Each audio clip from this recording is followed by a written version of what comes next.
Mana shundaq ayolning g'oyasi o'rtaq bo'lganda, ya'ni ermi ayolmi Alloh yo'lida bir ish qilsam bo'ladi deydiganlardan bo'lgan vaqtida u turmushining qattiqchiligi hargiz bo'y egdirolmaydi. İslam yo'lidagi xizmat mana shundaq hamma odam uyquga ketgan vaqtida, kishilar uxlaganda uxlamaydiganlar, jafodan qo'rqmaydiganlar, issiq va sovuqdan qo'rqmaydiganlar bilan vujudga chiqadi. Sen haqiqat yo'lida o'ldirilsang, shahid bo'lsang, men asla qayg'urmayman. Ammo xato yo'lda taslim bo'lib hayot qolsang, men mengu qayg'uraman.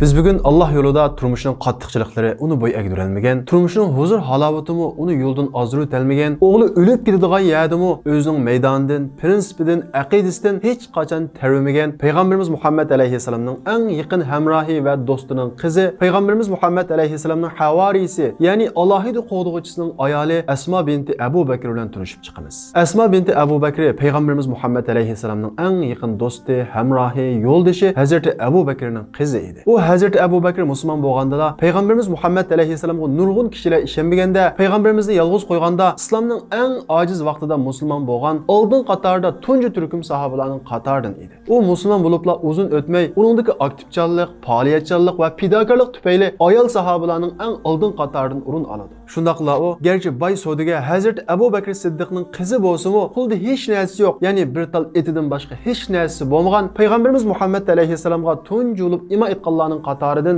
Zubayr ibn Avvam bilan to'y qiladi. Zubayr ibn Avvam bu vaqtda nihoyat namrat yigit bo'lsa-mu, lekin ularning g'oyasi o'rtaq edi. Ularning nikohisi o'rtaq g'oya ustida qurilgachqa, garchi turmushi g'urgul bo'lsa-mu, nihoyat baxt ichida yashaydi. Mana shundaq ayolning g'oyasi o'rtaq bo'lganda, ya'ni ermi ayolmi Alloh yo'lida bir ish qilsam bo'ladi deydiganlardan bo'lgan vaqtida u turmushining qattiqchiligi hargiz bo'y egdirolmaydi. Ularning turmushining qattiqchiligi tufayli Hazrati Asma yo'ldoshining etiga halab etib bergidek bir narsani ololmay, yo'llardan xormining urug'chisini tepib, uni izib halab etib berdi. Hazrati Abu Bakr uning nihoyat ich og'irtatdi. Sahobalar orasida Hazrati Asmaning iriga bo'lgan sodiqligi, oilasiga bo'lgan vafodorligi va oilasiga o'zini bag'ishlashi nihoyat mashhur edi. Hazrati Asma Hazrati Abu Bakrga o'xshash boy savdogarning qizi bo'lsa-mu, ya'ni dadasining uyida halovat ko'rgan bir qiz bo'lsa-mu, yo'ldosh bilan o'tgan u hayotga qilchi shikoyat qilmaydi. Ular to'y qilib uzun o'tmay Hazrati Asma homildor bo'ladi. U homildor bo'lib bir qancha oy o'tgandan keyin Alloh taolo Payg'ambarimiz Muhammad alayhisalomga Madinaga hijrat qilishga buyruq qiladi. Payg'ambarimiz Muhammad alayhisalom Asmaning dadasi,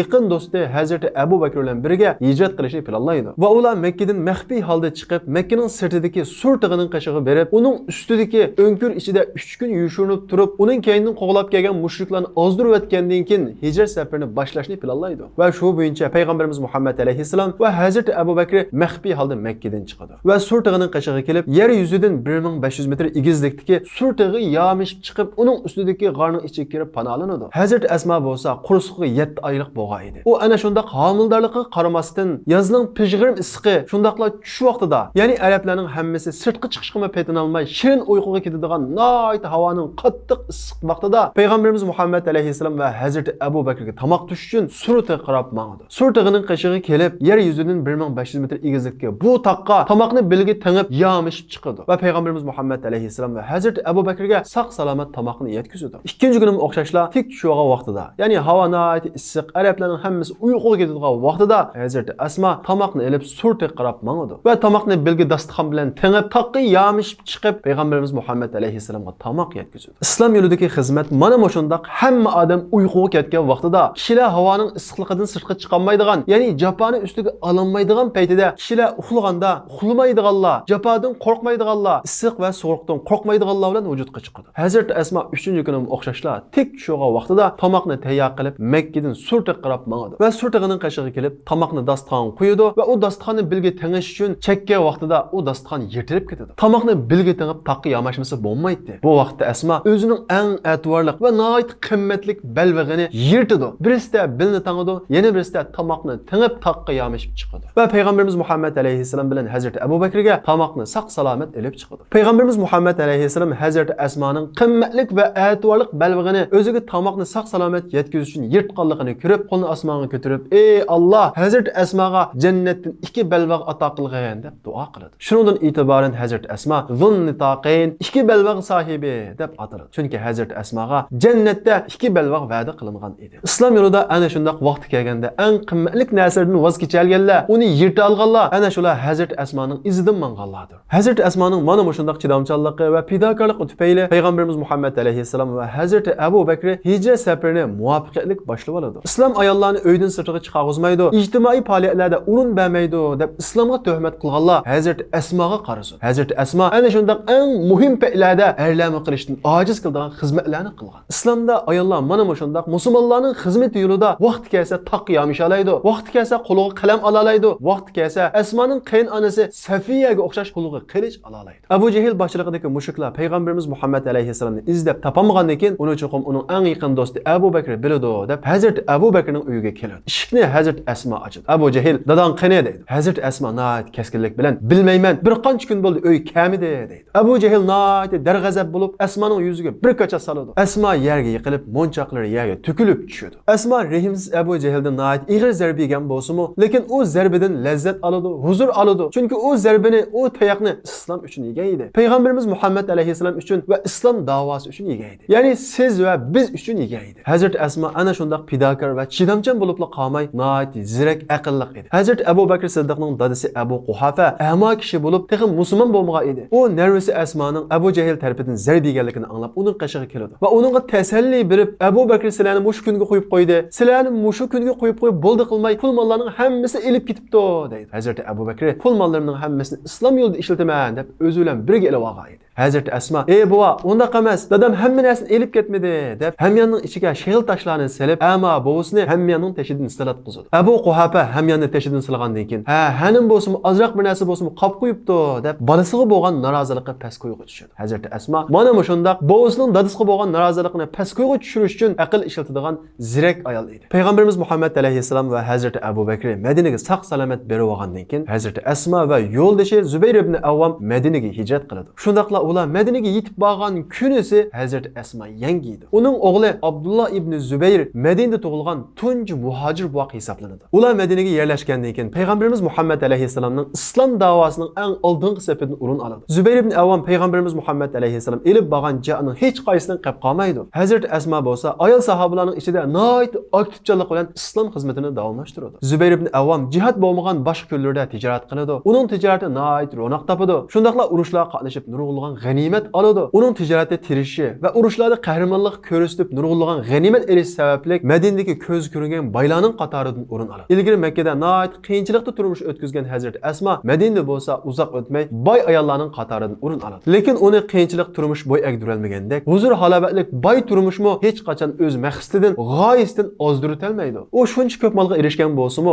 dunyo halakchiligiga o'zini bermaydi. Pul mollarining ko'p qismini sadiq qiladi. Ularning turmushi mana shunday baxtli o'tayotgan kunlarning birida yo'ldoshi Zubayr ibn Avvam vafot topadi. Zubayr ibn Avvamning vafoti ayoli Asmoga nayt ig'ir keladi. Chunki ularning nikohi boshlangan vaqtdan tortibla o'rtaq g'oya, o'rtaq nishon ustiga qurilgan edi. Endi o'rtaq nishonga ilgarilayotgan bu hayot karvonidagi hamrohidan ayrilib qolganligi Hazrat Asmoga nayt ig'ir kelgan edi. Shundaqdimi Hazrat Asmo Alloh yo'lidagi xizmatdan iborat bu g'oyasini aslo bo'shashmaydi. Tunji o'g'li Abdullah ibn Zubayrni dadasiga o'xshash qahramon, botir qilib tarbiyalaydi. Hazrat Asmo yo'ldoshi Zubayr ibn Avvamdan keyin 50 yil umr ko'rgan bo'lsa-mu, iriga bo'lgan sadoqati, vafodorligi tufayli hech kim bilan to'y qilmaydi. Hazrat Asmo yashirib qolgan bo'lsa-mu, botir ayol Safiyaning kelini bo'lg'achqimi yoki botir dada Hazrat Abu Bakr Siddiqning qizi bo'lg'achqimi yoki botir sahoba Payg'ambarimiz Muhammad alayhissalomning alohida qo'g'dug'uchisi Zubayr ibn Avvamning ayoli bo'lg'achqimi nayt qo'rqmas, jasoratlik edi. Madinada vaziyat jiddilashib qolgan, ayollar sirtqa chiqolmaydigan paytdami, yeniga xanjardan birini elib sirtqa chiqaveradi. Hazrat Asmo nayt uzun umr ko'rgan bo'lib, Payg'ambarimiz Muhammad alayhissalomdan keyin 4 xalifaning hammasining davriga shohid bo'ladi. Ya'ni Hazrat Abu Bakr,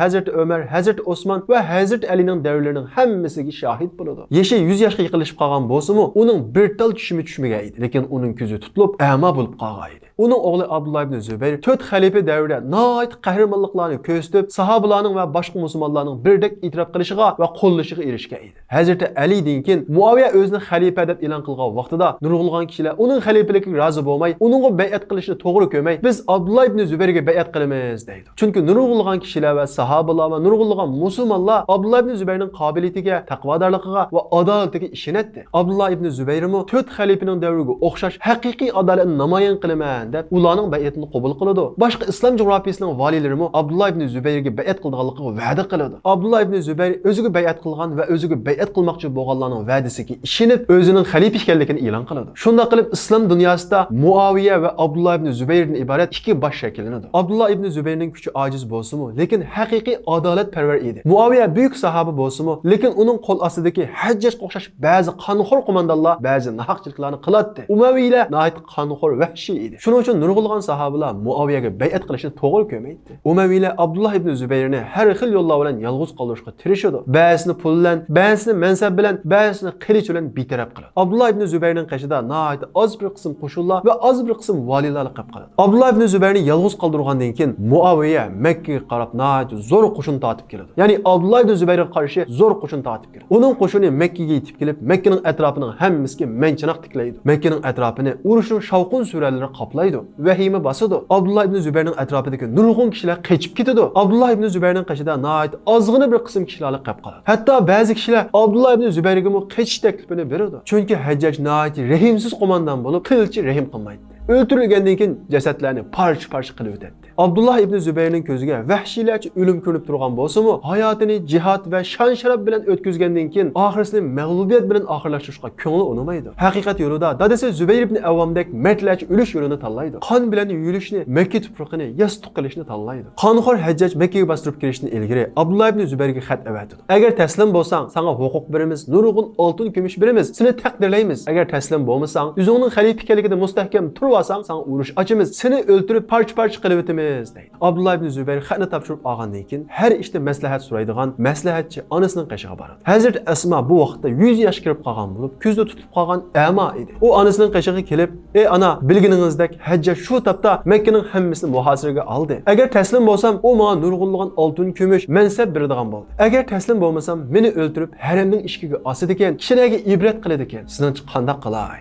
Hazreti Asma o'g'li Abdullah ibn Zubayrning so'zini anglagandan keyin uning xiyollari Makkaga ketdi. Payg'ambarimiz Muhammad alayhisalomga tunji imo aytgan kunlar, qiyinchiliklar, zulmlar, yo'ldoshi Zubayr ibn Avvam bilan to'y qilgan kunlar, uning bilan o'tkazgan qiyinchilik kunlar, qiyinchilik turmushlar, Payg'ambarimiz Muhammad alayhisalom mushriklardan qochib g'orning ichida panolangan vaqtida Payg'ambarimiz Muhammad alayhisalomga ana shu Abdullah ibn Zubayrning qo'rsuqida ko'tarib tamoq to'shigan kunlarning hammasini bir qur eslab chiqdi. Va uzun sukut turgandan keyin, "Ey o'g'lim Abdullah, sen manga yo'lining qandoq yo'l ekanligini obdan bilasan. Agar sen o'zingni haqiqat ustida, to'g'ri yo'l ustida deb qarasang, sening qo'l ostingdagilar qurbonlik bergan bu yo'lda senmi qurbonlik ber. Agar sen bu yo'lga huquqni mensam deb chiqqan bo'lsang, o'zingni halok qilgan bo'lasan."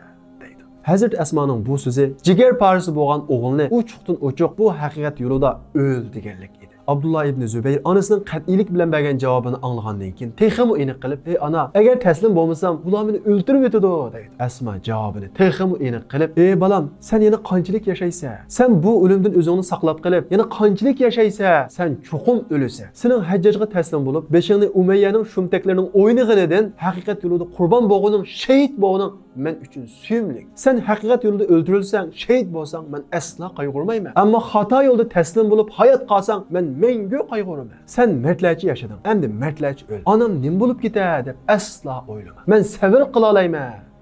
Abdullah ibn Zubayr yana, "Ey ana, Hajjaj meni o'ldirgandan keyin put-qo'llarimni kesib o'tishi mumkin, badallarimni parcha-parcha qilib o'tishi mumkin" deydi. "Ey o'g'lim, qo'y o'ldirilgandan keyin tirisining suyulganlik azobini his qilmaydi. Sen shahid qilingandan keyin pok ruhing Alloh tarafga o'rlaydi. Badaningni ular qanda qilsa, sen uni his qilmaysan. U vaqtda badaning sana tava emas. Sening uning bilan qaring bo'lmasin. Uningdan ansirma" deydi. Abdullah ibn Zubayrning so'zlari qancha qo'rqinchli bo'lsa-mu, 100 yoshlik ana Asmaning irodasini qilchi bo'shatolmagan edi. Bu Abdullah ibn Zubayrning shahid qilinishilar bo'lmasdan, bir onaning, bir Asmaning haqiqat yo'lida xuddi Ibrohim alayhisalomga o'xshash o'z bolasini qurbonlik qilishi edi. Agar bu pozitsiya bir Fransuz yoki bir Amerikalik ayolning pozitsiyasi bo'lgan bo'lsa-da, bu haqda yuzlarcha daston yoziladi, yuzlarcha hikoyalar to'qilatdi. Lekin bu bir musulmon ayolning, bir Asmaning hikoyasi, Asmaning ifodasi edi. Ey musulmon ayollari, bolalaringlarni haqiqat yo'lida jiningni saqla, o'zingni aya demasdan öl, şehit bol diyelemsizler. Eğer sizler Hazreti Esma'ga okşaş iman etkan bolsanglar, çuqum diyeleysizler. Ana şundaq diyelgenler bugün günümüzdeki Hazreti Esma'lardır. Abdullah ibn Zübeyir anasının keskin sözünü anlap boğandan keyin, "Ey ana, mening qalbimdekini Allah biladi. Men bu gaplarni hargizmi o'zimning taraf qolganlik uchun demedim. Faqat men sizning mushundaq gaplaringizni anglab, irodamni texmi chingitish uchun degan edim. Mendan rozi bo'ling. Menga duo qiling." Hazreti Esma oğlunun qalbidagi so'zni anglagandan keyin nayt xursand bo'ladi va o'g'liga, "O'g'lim, yaqinroq kelgin. Seni purib olay, yezilib olay" deydi. Abdullah anasining yeniga keladi. Hazreti Esma Abdullahning bo'yniga eslib quchoqlaydi. Uning badallarini salaydi, uni puraydi, yedlaydi. O xuddi keyingi kunlar uchun yoshi o'dak uzuq elayotgandek bolasini bag'riga chang bosib. Abdullah ibn Zübeyir onasi bilan xo'shlashib chiqib, shu kuni kech quyosh patmasla Hajjaj besib kirib uni o'ldirib o'tdi. Shunday qilib Abdullah ibn Zübeyir Hajjaj tarafidan shahid qilindi. Hazreti Esma o'g'li shahid qilib 10 kundan keyin vafot topdi. Allah analarımızga, hemşirelerimizga, ayollarımızga Esma kabi baturluq, qaysarlik ato qilsin. Bizga Zübeyir ibn Avvam kabi, Abdullah ibn Zübeyir kabi o'zining maydonida, haqiqat yo'lida jon beralaydigan ruh va fidokorlik ato qilsin. Sahabilar izidin, chaqnagan izzat nuri, o'tgan siqin idin, haq islomning tulquli. Başakmaz kafirha, şiddet bilen akseli. Hamza Halid Musab'tek, şir yürek oğlanları.